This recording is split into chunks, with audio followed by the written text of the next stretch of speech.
Hello and welcome to the Greg Fearon podcast with your host, Greg Fearon. And today I have the amazing Alex Hall, who is a DNA and fat loss coach, and who's going to show you how your DNA is so important and how you eat, sleep, and just get awesome results. So, Alex, welcome to the show. Thank you very much. Appreciate having me on. Pleasure to chat with you.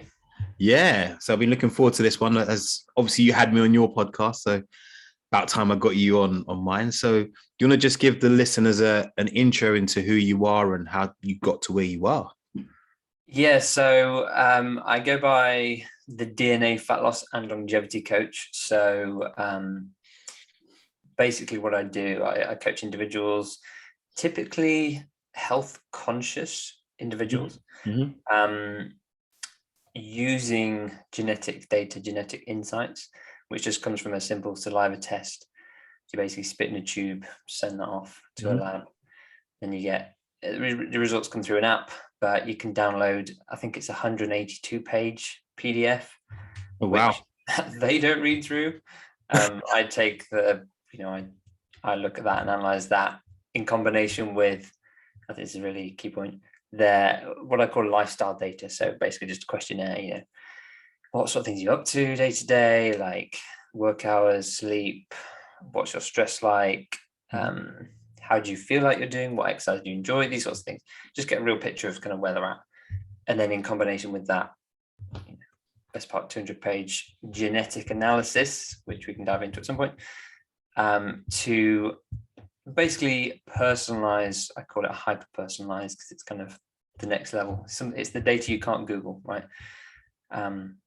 Only your DNA holds the answer to your, should we say, genetic advantages, disadvantages, and then we account for those in a kind of step-by-step plan coaching program to get them the results that they want. And then a bit more recently, so the longevity side of things, the reason for that is, and again we can come on to this a little bit later, is an area called epigenetics. So epi, I think in Latin, means on top of. Yeah, exactly. So epi, on top of your genetics. And basically the way to think about this is it's essentially your controller of your genes. So almost all your cells in your body have the same genetic data. Okay. So a skin cell has the same genetic code as a brain cell, as a nerve cell, as a stomach cell, right? So in theory, everything should be the same, right? However, what the epigenetics, what your epigenome does is imagine a big long spool of data. It goes, right, I'm going to ignore all of this, all of the bit that in quotations codes for, say, skin cell, nerve cell, brain cell. Okay, right, this cell is going to be a muscle cell. So I'm just going to read the epigenome, which sits on top of the genome, the DNA, just reads the bit that says skin cell, essentially. That makes sense? So yeah, no, definitely. I got that. Yeah, perfect. So even though my hair cells are the same as my eye cells from a genetic perspective, it's what part of that genome gets read. So this is going to be an eye cell, and the epi on top of part kind of decides and reads those part, and therefore that codes for the protein transcription, etc., etc. Awesome. So the longevity side of things comes from the fact that we can basically measure the, should we say, the state of your epigenome. And what that means is there's a process called methylation, which is extremely linear. It's been proven sort of many times that extremely linear with aging, right? So we can basically plot age and methylation on a graph. So depending on how much methylation you have, I can explain a bit more about that in a second. We can measure not your chronological, but your internal biological age, if that makes sense. So yeah, it makes sense. Yep. Someone might be 50, but if they've lived a healthy, low stress, they've had good sleep, good nutrition, they've done lots of movement, they've lived in areas of low pollution, they might actually be internally or biologically kind of more towards, say, 40.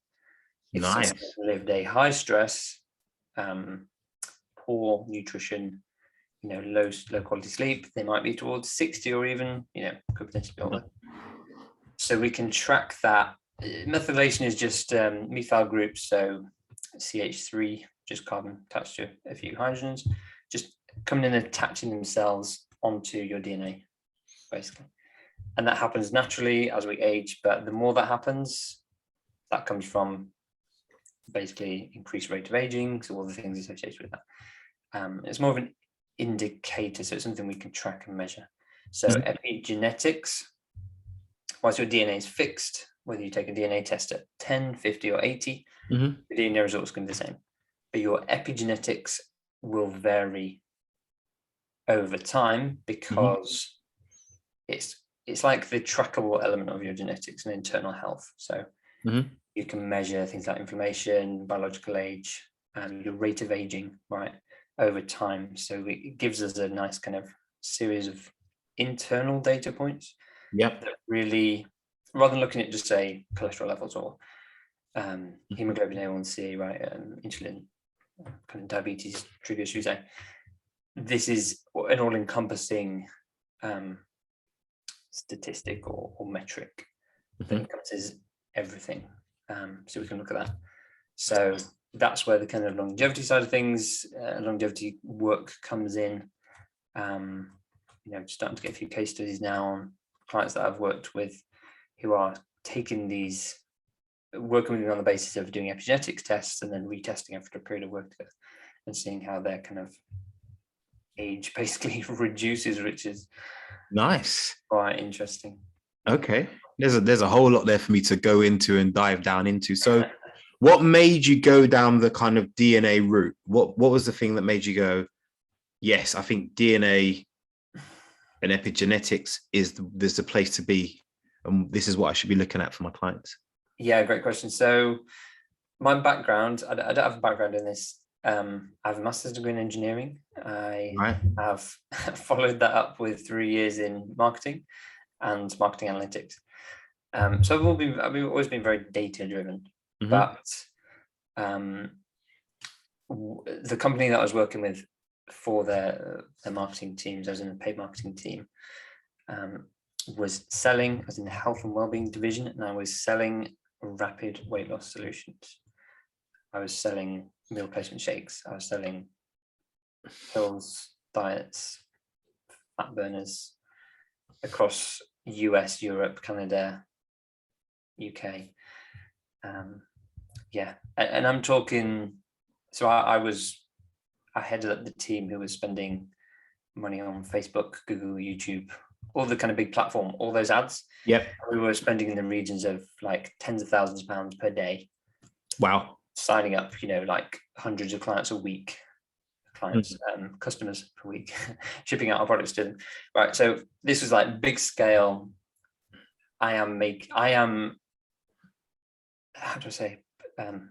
Making people, not making people, obviously it's a free world, we all have free choices, but my goal was to persuade people to take on these very extreme, very rapid weight loss solutions. And because I was very data driven and got into quite a lot of the analytics, unfortunately what I saw was that our repurchase rate was extremely high. Now if I explain kind of why that is now, let's say you want to lose 30 pounds, right? And you buy a load of weight loss shakes. You are pretty much guaranteed to lose a ton of weight very, very quickly, right? The weight loss shakes I was selling there were numerous kind of programs you could be on, but the standard one was an 800 calorie, 4 shakes or 4 bars of meal replacement. They're all about 200 calories each. So it's 4 of those per day, and that's it. You have water and you have those, and that's 800 calories a day. Bear in mind that someone who was, should we say, had the weight to lose, who wanted that solution, was probably, going from eating, say, 3,000 calories a day. They're creating this gigantic deficit. Yeah. Oh man, I'm hungry thinking about it. It's funny because there was a Facebook group that was part of our support community and stuff, and it was just full of hangry, I say that correctly, not hungry, hangry women primarily women, just like complaining about the most benign things ever, just because they've gone from eating all this food to suddenly eating absolutely That much. no food at all. Yeah. However, they lost tons of weight, right? Mm-hmm. You'd expect. Great. And then after 4-6 weeks, they get to their inverted commas goal weight, and they would revert back to their original way of eating. Mm-hmm. And what happens then? Well, when you go from eating 800 calories to eating back to 3,000 calories, you gain all the way back. 3, 4, 5, 6 months later, they would have gained probably those 30 pounds that they lost, plus probably a bit more. What do? They go, oh, I had a solution. I'm putting that in quotations because in my head, a solution is something that works long term, not something that just works short term. I'm going to go on that solution again. And they pay us money. They repurchase. It's essentially that yo-yo diet. Yeah. Lose it very quickly, gain it, probably quite quickly over the next few months. Go, okay, I'm back where I started, if not a little bit higher, because they've crushed their metabolism. Yeah. Rapid weight loss, and then repeat. So, this is all coming to a very long-winded way of saying I learned firsthand the downfall of a generic, should we say, cookie cutter approach, right? Mm-hmm. It was, no matter where you are, just have. No matter who you were, what you did, you had this 800 calories, and it didn't take into account your activity, lifestyle, stress, injury history, and all that stuff. Got it. Yeah. So, we were basically a very affordable dietary option, extreme dietary option. So, this wasn't for people who were necessarily looking for a highly personalized, but it was basically, I guess you could say, could not afford probably couldn't afford to work with someone like you and I, because that level of personalization cost more money. This was I'm just paying for the production of these shakes, which are extremely cheap. And because we were producing in such bulk, it was very profitable model. However, I learned firsthand the damage. I'm going to call it the damage because actually, from some of the more subjective data, people tended to gain more weight every time they lost and regained. Yep. And then they lost again and they gained, and then plus a little bit more. So over time they're gone up. Yeah, they're actually gaining weight, which is totally ironic because weight loss. That essentially I left that company partly for another opportunity, partly on moral grounds. I was like, I just know too much now. So I'd been interested in health and well-being for like the previous 10, 12 years or so. And just knew too much. I tried to kid myself. I was like, I'm helping these people. And the more and more I saw, I was just like, I'm just not helping anyone. I'm just really not. There's the odd success stories like, this person has transformed their life and their diabetes gone into remission. But that was one in, I don't know how many, I'm not going to put numbers. Ended up using the skills and knowledge I had, jumped around a couple of other jobs, but never really found anything that settled with me. And then I was like, you know what, sod it, I'm gonna do. I know better than these products that I've been selling. Mm-hmm. I essentially decided I'm going to do it without selling a product, because having sold pretty much all the products in the all the key these categories of products, I'm going to do it without. Do it through habit and behavior change, and that's what I did. So I started off as a nutrition coach, more specifically focused on habit and behavior change. Are you familiar with precision nutrition? I am indeed. I am a fellow PN graduate. That is my certificate. That is my certificate there. Yeah. So very, very small changes, long-term approach, sustainable results, that sort of mentality for the listeners. Started coaching people. I guess there was a mix of kind of people who wanted to lose weight. I had some like 60 plus ladies, kind of retired ladies who had been on I should say, slimming clubs and these kind of solutions that I had sold in the past. I was like, look, I get it. Yeah. I've been the guy who's literally sold you those things. You know, those ads that you saw? That was me. That was me. Pretty much.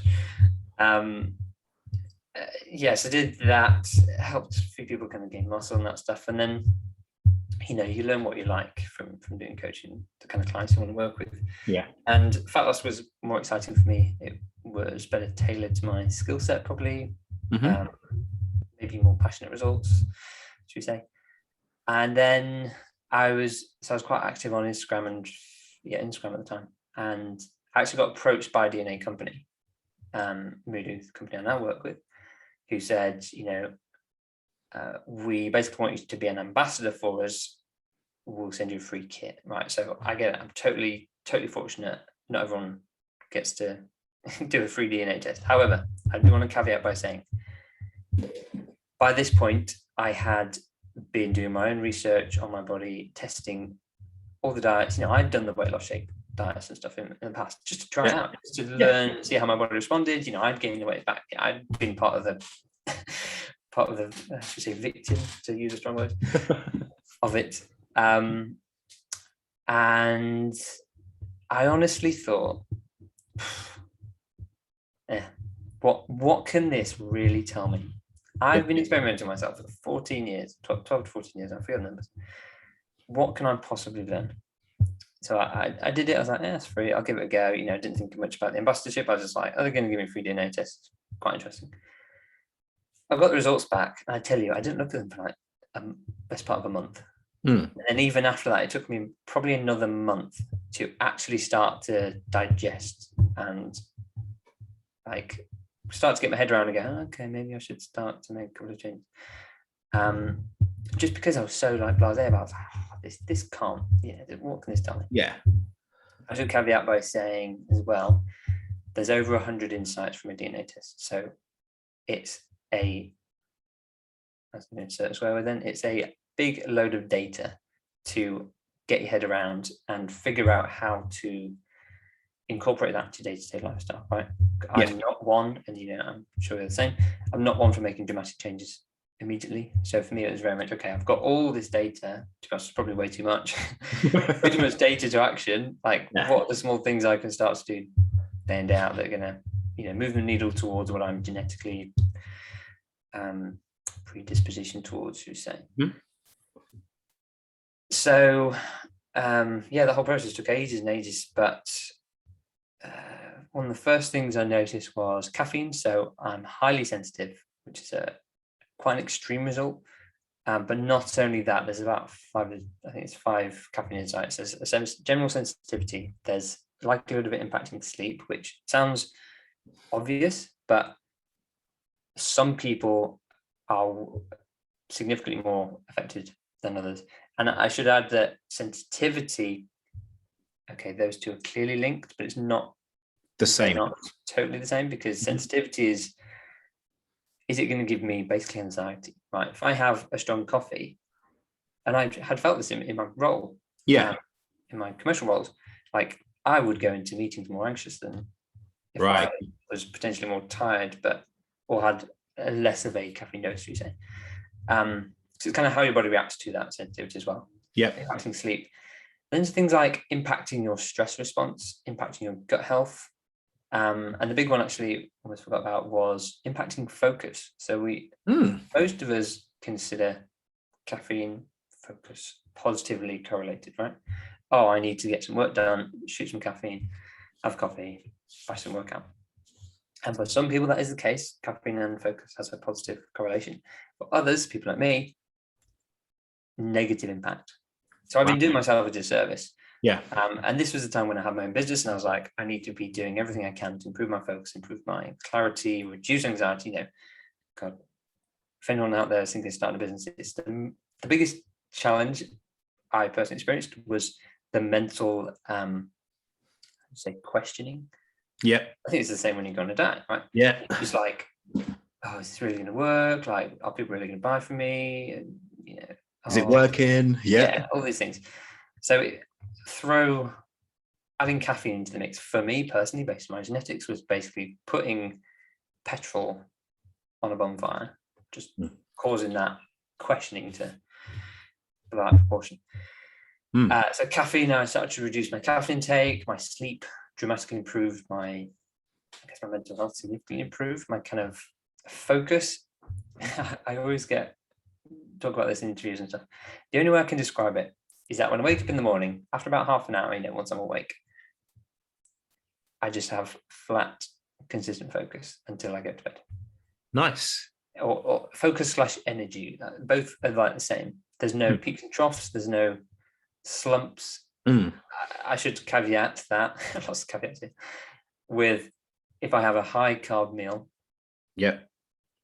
especially if it's, say, simpler carbs, less more refined carbs, I can definitely feel tired after, let's say, lunchtime. If I had more carbs, then I might get a bit of a slump, but that's separate to the whole caffeine thing.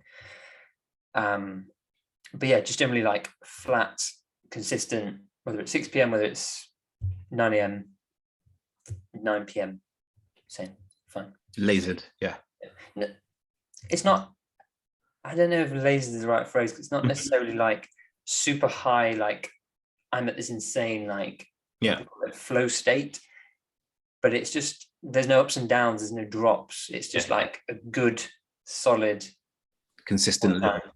Which is quite amazing, really. I never appreciated how important that was. I'd been so used to going, okay, well, I have a few good hours in the morning, and then I'm going to have a coffee, and then, or then I'm going to hit my caffeine slump, and then I'm just going to slow down. Then I'm going to have lunch, and then I'm going to have a bit of lunch slump.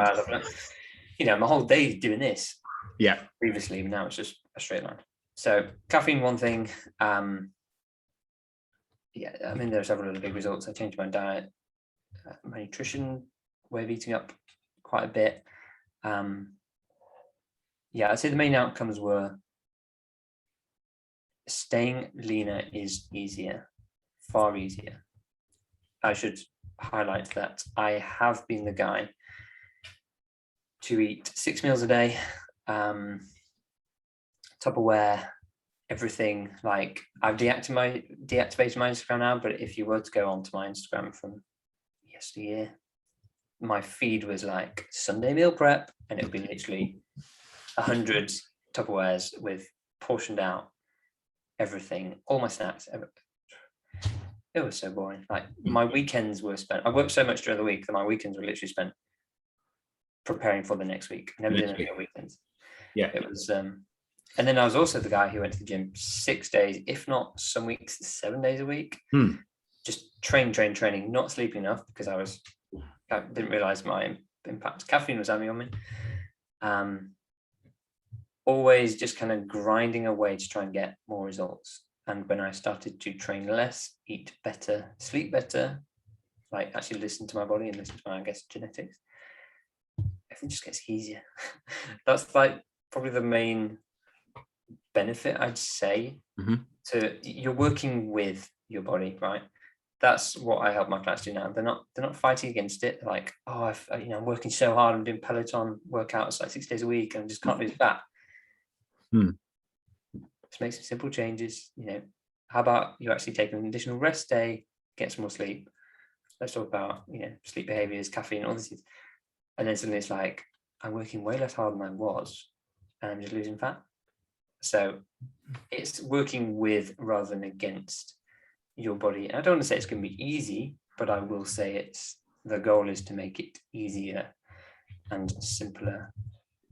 Do you feel like in the industry that we're in, there is this mentality of, I need to work really hard to get the body or the result I want? And it's almost like a mantra for people. So a lot of ladies come to me and they're like, I've got to do this, this, and this. I'm like, no.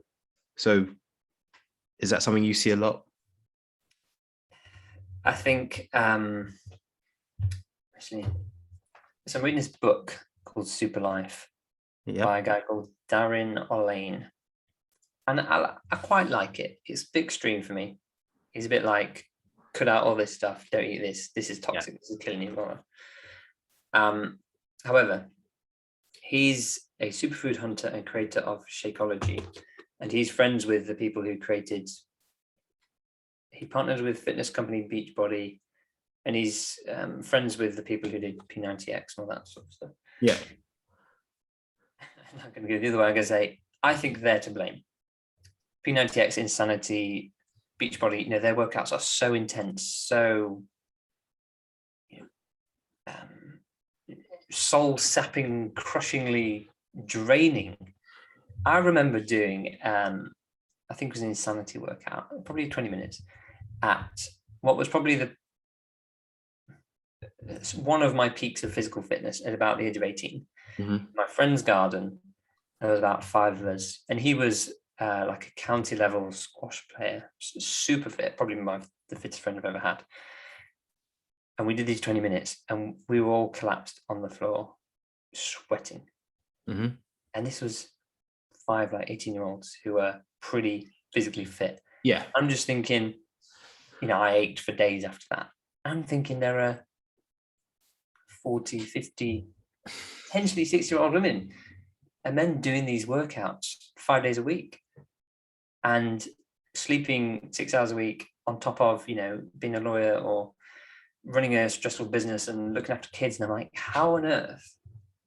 Well, first I was going to say, how on earth do you do that? But whilst they are doing it, they're not necessarily getting the results from it because their body just cannot handle the levels of stress that they're putting on themselves.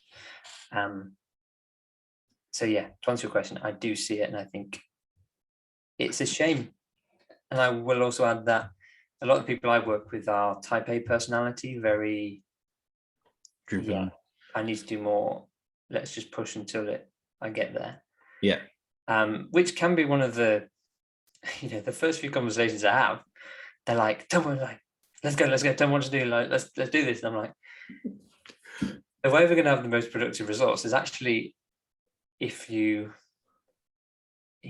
talk about a pre-bedtime routine, or what do you do first thing in the morning, to get some light in your eyes to help you set your circadian rhythm, which helps you to get off to sleep at night.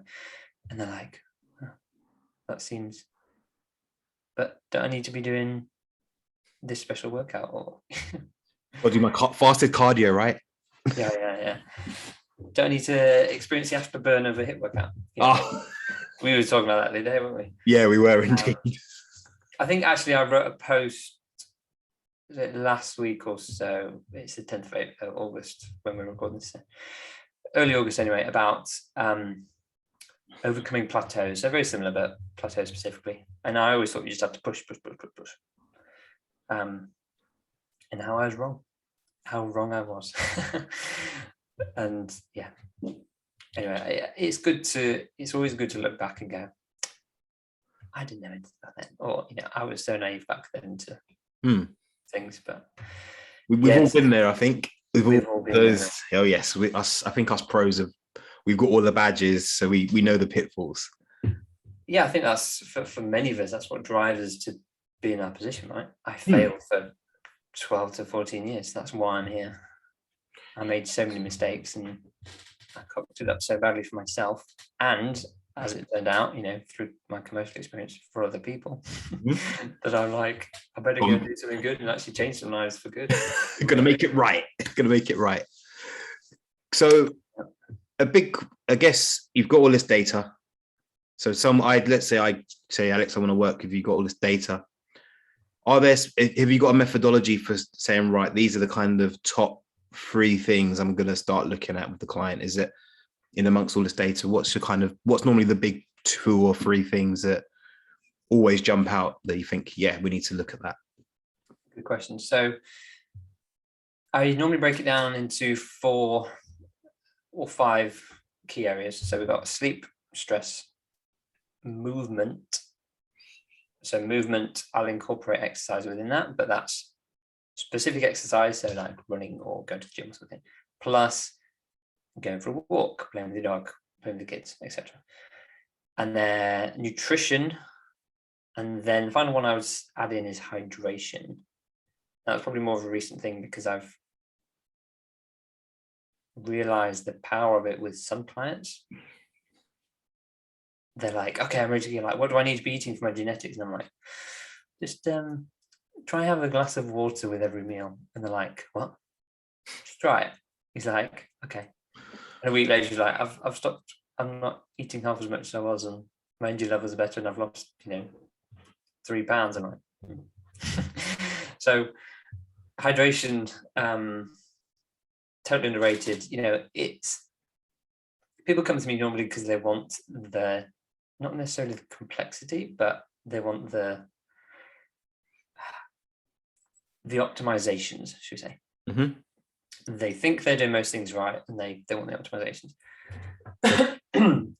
However, most of my initial actions, at least, don't go off the DNA results. They go off the lifestyle data that I was talking about. So it's the questionnaire. It's the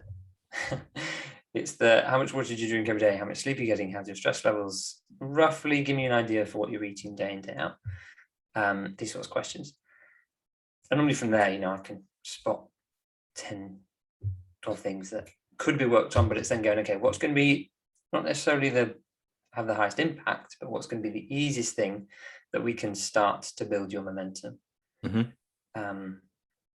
The simplest thing, I was doing a strategy session. So I do both kind of supportive coaching programs, but also do one-off 2-hour-long strategy calls where I basically gather all the data and then formulate a bit of a breakdown. Why, let's say why your weight loss has stopped. Here are some reasons. What I think are the best actions to move forward. Let's talk about those tactically, so you can literally go and start today to implement those and change your life. And I had one client recently who's got amazing results. She's lost like 6 pounds in 2.5 weeks or something. Having always been on keto. Sorry, on and off keto, I should say. And we literally spent a good 30 to 40 minutes of the call talking about, and it sounds so stupid when I say it, how to drink more water, right? And okay, drink more water. Okay, yeah, cool. I'll drink more water. But you don't, do you? You just don't. And then you're like, have you drunk more water? No. Why not? Oh, I just forgot. Oh, it wasn't priority. Okay. So that's why I don't have this conversation with people, but these are the conversations that will happen, Mm-hmm.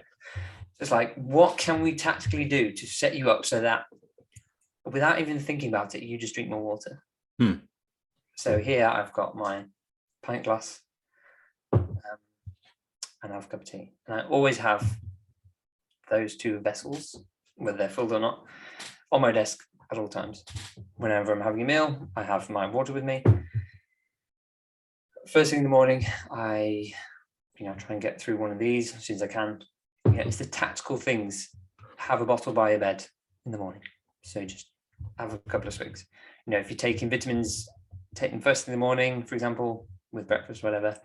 Because every vitamin, that's a slug of water. Best time to get water is probably in the morning because you've been dehydrated for 8 hours. So hydration is so underrated, but it's that external perspective and someone, like us, who's going to train to spot these opportunities. Yeah.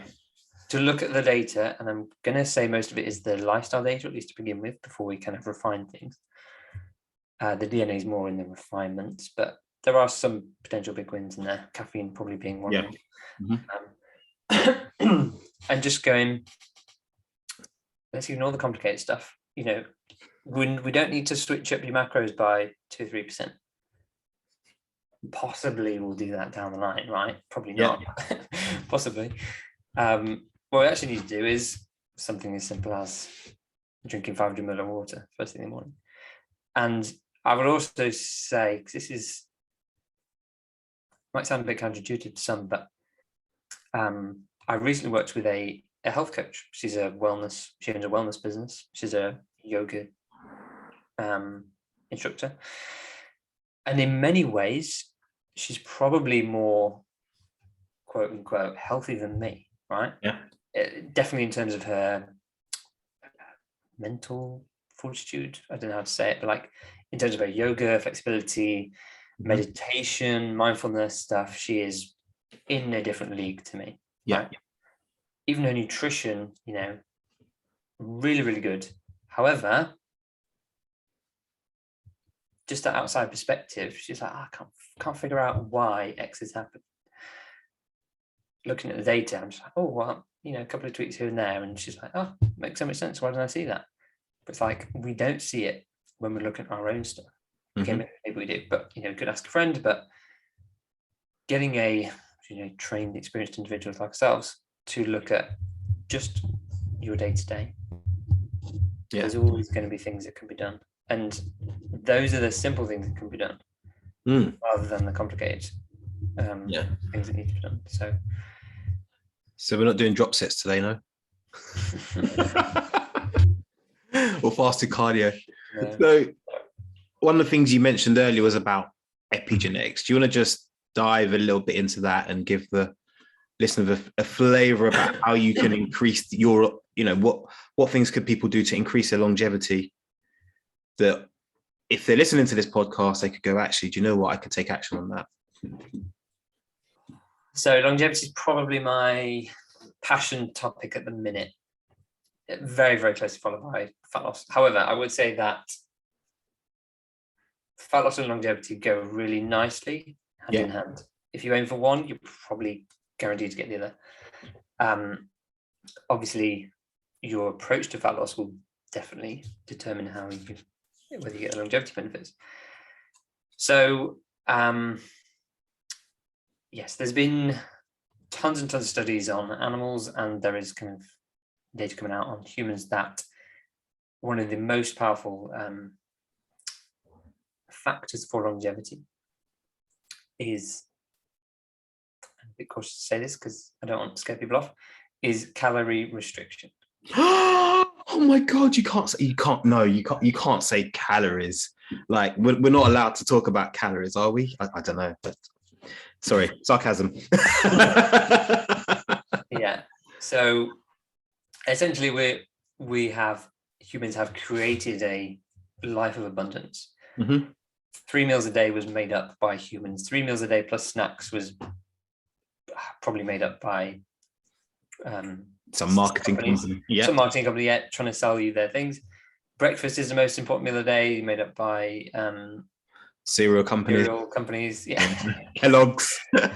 Yeah. So all this common information that we have is pretty much ungrounded in science, or just has been created by people who benefit from that. So honestly, I think in animal studies, let's say mice, a calorie reduction of 30% drove a 30% increase in lifespan. Wow. I think 30%. Let's say we live on average, I'm going to use 100 as an average age just because it makes the numbers nice. Let's say we live on average to 100. I need to caveat something in a second. And we reduce our calories by 30%. Okay, maybe that's skipping breakfast every day. Probably doable. I do it. I'll come on to that in a second.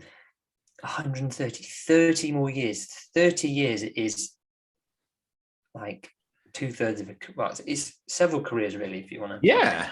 It's traveling the world 20 times, what you could do with 30 years.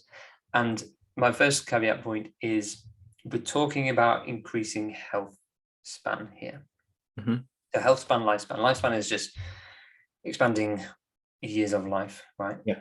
Let's say rather than living to 80, you live to 100, great. But if that's 20 more years connected to a machine that's keeping you alive and all you can do is blink and you can't really feel anything, you can't enjoy food, you can't enjoy the sensations of life, my view is, what's the point? That's my personal view. You may disagree. My personal view is, what's the point? So what we want to do is we want to extend those years of basically free of disease, free of ailments, free of back pain, for example. We want to extend those healthy years. Let's say those 30 years, they're basically coming in, we're basically taking those 30s and slotting them in at the age of 30, right? Yeah. Instead of getting to 30 and then, I'm not going to say it's all downhill from there, but whatever happens. You just get another 30 years at that point feeling as good as you feel today, right? So be able to do whatever you want, have the energy to do whatever you want, to all that stuff. So that's just to clarify there. So the goal with all this longevity stuff is to give you more healthy years, increase your health span, not just the length of how long you live. In fact, The study, so blue zones are areas in the world that have a higher percentage, the highest percentage of people who live to 100 become centenarians. They are typically very low in disease. They're typically very active, even into their, should we say, 90s. Say very active, it's quite a a variable word. Active for a 90-year-old is going to look different for a 20-year-old. Yep. However, the typical, should we say, trajectory of a centenarian in these blue zones is healthy. They're getting old, but they're healthy, and then towards 100, they'll just not wake up. No disease, no costing your family and the healthcare system hundreds and thousands of pounds to sustain you and to pay for treatments for all these diseases, which gives you then another 2 weeks until your next disease comes in. It's just extending. You've got all this healthy life and you get to enjoy it as long as possible. So I think all those are the caveats that are out of the way. Calorie restriction, if you can reduce caloric intake, that's pretty much the most scientifically backed thing you can do right now.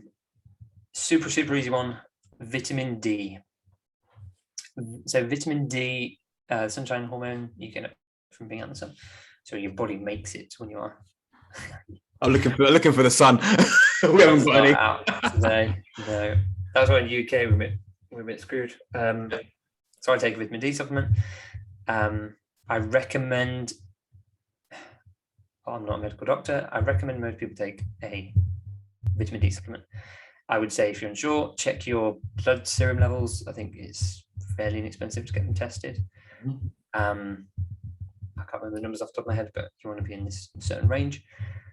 Vitamin D supplements are some of the cheapest, most widely available. I take little tiny little soft gel things. Yeah. No problem at all. They cost like 2p each or something. That can extend your life, almost guaranteed, because so many of us are deficient, especially if you spend most of your day in an office working from home. Even if you do get out, the chance of getting enough sun to really make a difference, that exposure. Yeah. Then it's funny because we want to get the sun to get the vitamin D. However, excessive sun damages our DNA, which quite dramatically actually increases the rate of aging. So since kind of getting into all this, I've started wearing significantly more sun cream. My face cream has an SPF factor. Even on a cloudy day, you can still get sun. What's worth saying is that sun cream and stuff prevents vitamin D production in your body. So if you are really sun creaming up to prevent sunburn, to prevent excess aging, you're killing your chance of getting vitamin D from the sun. And therefore, you basically need to take a supplement. Yep. So that's the kind of way that I'm going with it. It's I could go out in the sun for an hour, on a sunny day, get some vitamin D. But I'm getting the vitamin D benefit, but I'm also causing DNA damage from the sun. Yeah. So actually the net gain is probably zero. So therefore I'm going to protect myself by using sun cream. Then I'm going to take the vitamin D. So therefore I'm not getting damaged, but I'm getting vitamin D. Yeah, it's an upside. Yeah. So that's another one. This is going to be an interesting one because I'm a big advocate of it, and I don't think you are. However, some of the data, there's been some very, very interesting data, primarily in animal studies, about fasting. Okay. Now, so I personally, just for full clarity, I've been intermittent fasting for the best part of 2.5 to 3 years. What I mean by that is I have not eaten breakfast. Okay, in the past 3 years, I probably had breakfast 5 to 10 times. I had my first meal between 1 and 2:30. Then I finish eating at about, I don't know, between 7 and 9 p.m. Something like that. I don't track it. I don't religiously stick to hours. I'm very kind of, if I need to have lunch because I've got a call or something, I'll have lunch. And then if I'm having a late tea because of something, then so what, doesn't matter. But there's been some really interesting data that shows, so I said, earlier, mice who restricted their calories by 30% extended longevity by 30%. Yep. Mice who were restricted, they were basically allowed to have one meal a day, OMAD, as sometimes referred. Yeah. OMAD, one meal a day. So basically, they couldn't eat all day long until they had like an hour's feeding window, and they were allowed to eat on gorge as much food as they wanted, right? But naturally, you can't eat that much. So they ate 90% of their quote unquote normal calorie intake. Okay, 90%, but they were only allowed to eat within a restricted feeding window. Yeah. They got, I think it was like pretty much all of the 30% longevity benefits, but they have only technically restricted their calories by 10%. Interesting. So they're actually eating more than the mice who were allowed to eat all day long, but less. Yeah. But they got the same amount of kind of longevity benefit. And there's a number of different pathways and lots of techie science behind everything. Yeah. The way I see it is that and calorie restriction kind of come quite nicely for some. I don't recommend fasting for everyone. It works great. I've got some clients who have amazing success on it. I don't recommend it for others. But if you are struggling to manage calorie intake and you are busy, especially in the morning, let's say taking the kids to school or whatever, you may I want to be really careful to caveat all these phrases. You may get benefit from just skipping breakfast. And what I would also add is the more healthy fat you eat in your diet, the less processed carbs you eat in your diet, the easier fasting will be for you, because your body is more sliding scale, but your body is more fat adapted. Okay. So I tend to eat a relatively high fat, relatively low. I'm not saying I don't eat carbs. I do eat carbs, but relatively low carbs day to day. That's just what makes me feel best. I don't, I still work out.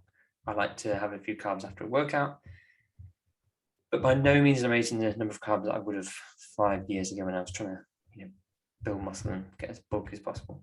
And honestly, I feel better at my energy levels, etc. However, the benefit of that is fasting is much easier for me now. Like, I just don't get hungry. Until it's time.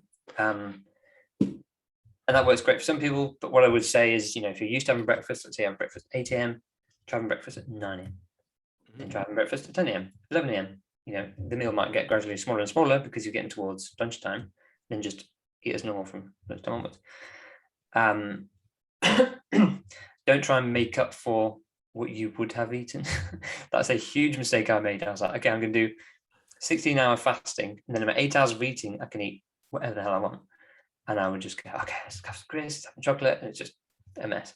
So I want to highlight the fact I said, eat as normal for yourself. Okay. Yeah. I would actually say, because you're in a shorter eating window, it's worth, focusing even more on highly nutritious foods, because you're probably going to eat less throughout the course of the day, and less food gives you less opportunity for nutrients. Yep. So therefore, maybe lunch has an extra serving of veggies, maybe dinner, maybe you have a little pudding of berries or something, just to ensure you're getting nutrients in there. So that's what I do. And then I like to experiment. I totally get not everyone likes to do this, but I like to experiment with longer fasts occasionally. One of the reasons for that is between, let's say, 0 and I'm going to use 48 hours, different processes and different kind of hormones and stuff start to, I'm drawing these graphs with my hands. So, blood sugar, insulin starts to drop.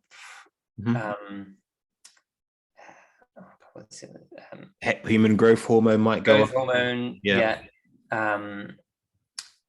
so all these things like autophagy. So autophagy is auto and phagy. Auto is self, phagy is eating. So you're self-eating, which literally means internally means that your body is recycling what I'm going to call junk cells. Yep. It's very, very, very fascinating because fasting is so interesting to me because we live in this state of abundance, which I mentioned earlier. Yeah. We're constantly being fed. We're constantly eating, just eating and snacking.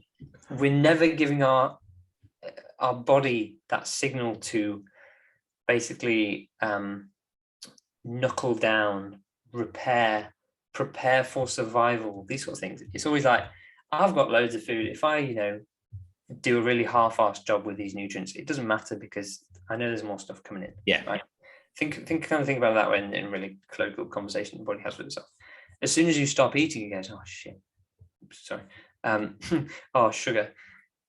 I need to do something with the stuff that I've already got in my body. Mm-hmm. You know that stuff I put away a week ago that I did a really bad job with. I'm gonna recycle that, throw away the rubbish, and actually make something really good. I'm gonna redo my cell membranes, or redo this and that and the other.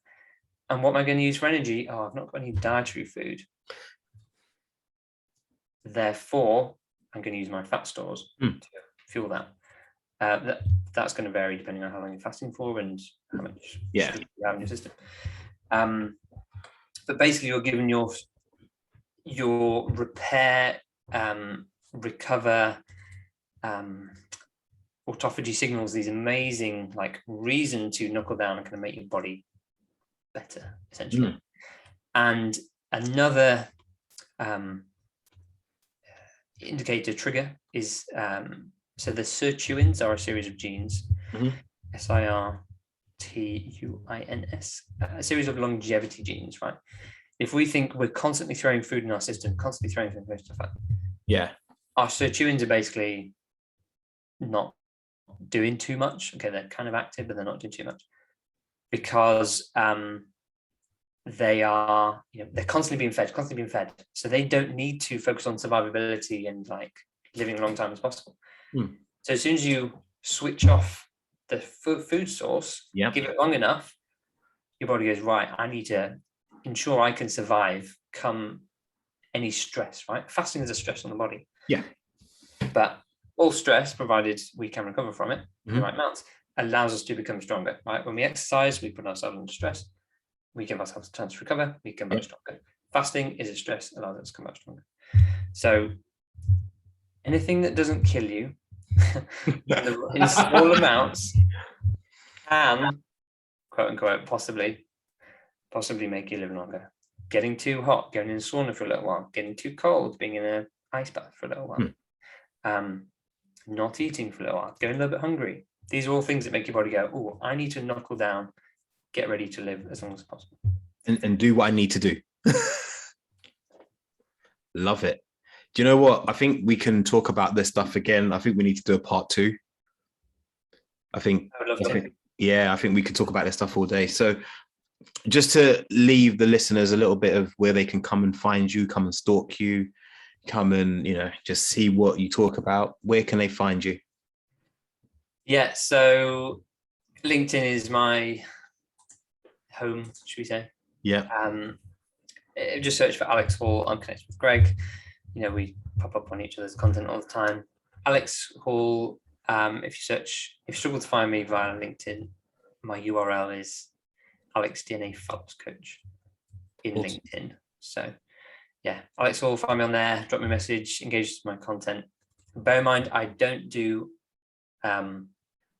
salesy outreach, so I won't ask you if you're interested in my thing. I wait for you to come to me. So if you have any questions, I'm not going to try and sell to you, but if you do have interest in what I do, then just ask and I'll put you in the right direction.